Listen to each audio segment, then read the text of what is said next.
किसी भी मनुष्य के अंदर हजारों ऊर्जा के प्रवाह होते हैं, जिनमें 3 प्रमुख हैं। रीढ़ की हड्डी में बाईं ओर चलने वाले ऊर्जा प्रवाह को ईड़ा नाड़ी या चंद्र नाड़ी कहा गया है। यह रीढ़ की हड्डी के निचले हिस्से में स्थित सबसे पहले चक्र मूलाधार चक्र से शुरू होकर रीढ़ की हड्डी के पूरी बाईं ओर से होती हुई हमारे सिर या मस्तिष्क में दाईं ओर आकर खत्म होती है। इसके ठीक विपरीत रीढ़ की हड्डी में दाईं ओर चलने वाले ऊर्जा के प्रवाह को पिंगला नाड़ी या सूर्य नाड़ी कहा जाता है और यह मूलाधार के ऊपर स्थित स्वादिष्ठान चक्र से शुरू होकर रीढ़ की हड्डी के पूरी दाईं ओर से होती हुई हमारे सिर या मस्तिष्क में बाईं ओर आकर समाप्त होती है। इन नाड़ियों की अलग अलग प्रकृति होती है, जिसका मानव के व्यवहार पर गहरा प्रभाव होता है। ईड़ा नाड़ी हमें स्मृतियां, इच्छाएं, भावनाएं प्रदान करती है और यह हमारे भूतकाल से जुड़ी होती है। और पिंगला नाड़ी हमें कार्य शक्ति प्रदान करती है, जिसकी मदद से हम अपनी इच्छाओं पर कार्य करते हैं, योजनाएं बनाते हैं। इसलिए यह हमारे भविष्यकाल से संबंध रखती है। ये 2 अलग तरह के स्वभाव मानव को सृष्टि ने प्रदान किए ताकि वे उन्हें संतुलन में प्रयोग कर सके। पर जब भी कभी हम इन शक्तियों या इन ऊर्जा प्रवाह को जरूरत से ज्यादा इस्तेमाल करते हैं तो इनमें असंतुलन आने लगता है। ईड़ा नाड़ी के असंतुलन से ग्रस्त व्यक्ति जल्दी उदास, हताश, निराश होने लगता है।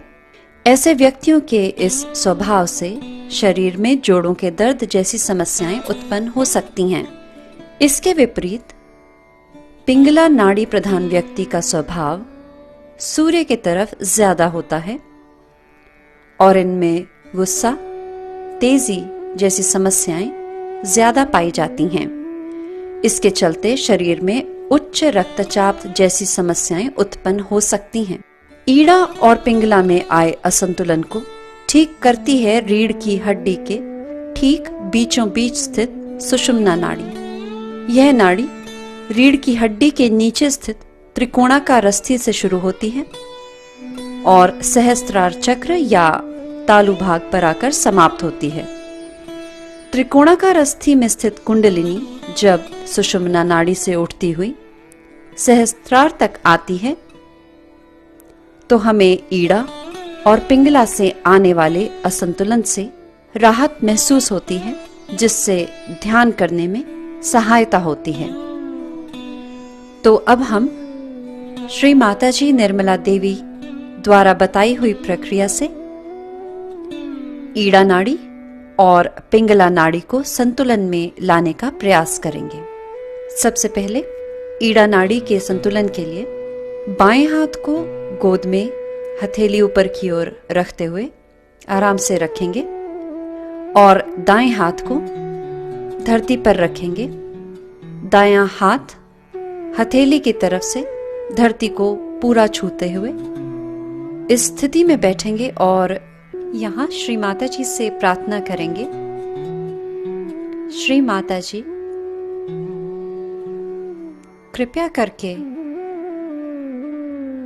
मेरे अंदर बाईं ओर से आने वाले असंतुलन को धरती तत्व में विलीन कर दीजिए। और अब कुछ देर इसी स्थिति में बैठेंगे जिससे कि धरती तत्व अपना कार्य कर सके।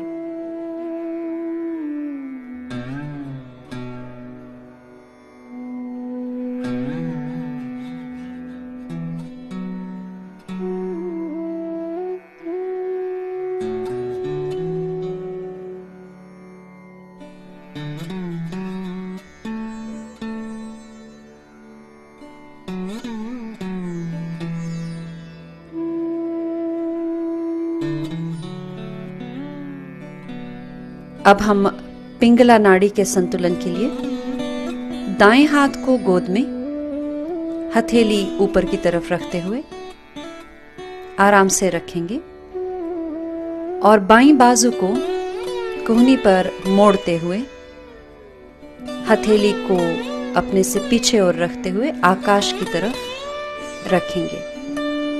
यहाँ श्री माता जी से प्रार्थना करेंगे, श्री माता जी कृपया करके मेरे अंदर दाईं ओर से आने वाले असंतुलन को आकाश तत्व में विलीन कर दीजिए। कुछ देर इसी स्थिति में बैठेंगे और आकाश तत्व को अपना कार्य करने देंगे।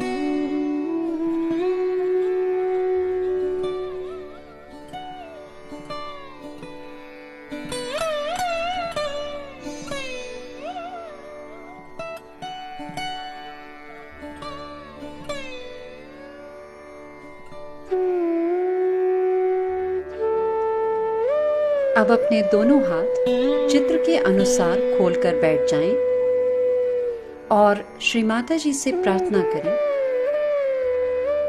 श्री माता जी कृपया मुझे ध्यान की अवस्था में ले चलें,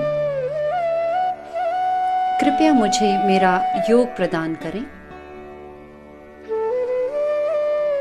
ये प्रार्थना धीरे धीरे 2 या 3 बार करें और प्रार्थना करने के बाद मौन अवस्था में 5 से 7 मिनट तक बैठें।